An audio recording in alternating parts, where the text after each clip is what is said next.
Hey guys, it's Catherine Rod, channel agronomist for Northern and Central Illinois, and today is July 21st, 2025, and here is my thoughts from the truck. Two thoughts today, two topics. We'll do soybean fungicide, and at the end I'll speak briefly on tassel wrap. So I've done a lot of videos so far on corn growth stages, corn fungicide application, corn diseases, but we also have soybeans here, and a lot of our acreage is rotated 50-50. So let's spend a minute on our soybeans. So soybeans in the area are at that R3 growth stage, and now is the time for a fungicide insecticide application on those soybeans. In the past week or two, we've seen Japanese beetles move into our soybeans. Some fields are really getting eaten up, especially around the edges, others not so much. The joys with the Japanese beetles is that they fly and they are very easy to move around for that. So if you are going to do a fungicide application on your soybeans, I would encourage an insecticide application to try and knock a lot of those Japanese beetles back. For a disease perspective, personally, I think this year is setting up for a disease year, especially in the corn, and that means we're probably going to get some in the soybeans too. And the one that I'm concerned about is frog eye leaf spot. Now, I haven't seen it yet, but our weather conditions are setting up for it. So very humid, very hot. And this is a more southern disease, and it will move north.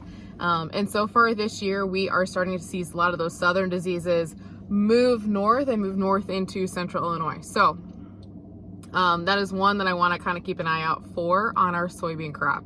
The good news is it is managed by a fungicide application, a timely fungicide application at R3, and that is the growth stage that we're at.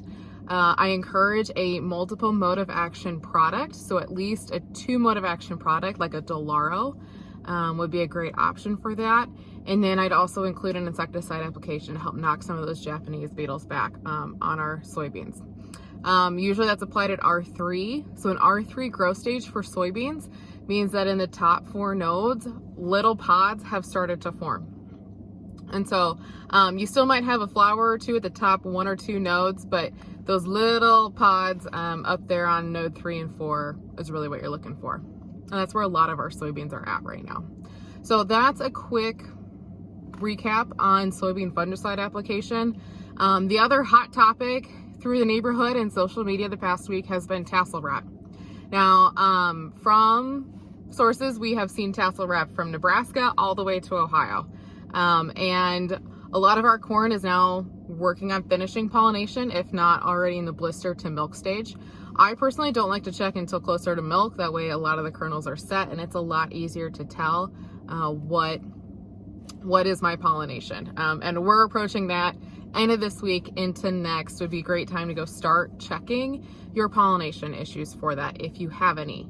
As of right now, I haven't heard of a channel product yet in our area that has had pollination problems, but we need to make sure we're checking our products and making sure that we have that complete pollination that so far I've heard of. So more to come on tassel wrap as we learn more and figure out more of that situation, but so far so good for the channel products. So that's it. Those are my quick thoughts from the truck for Tuesday, July 21st.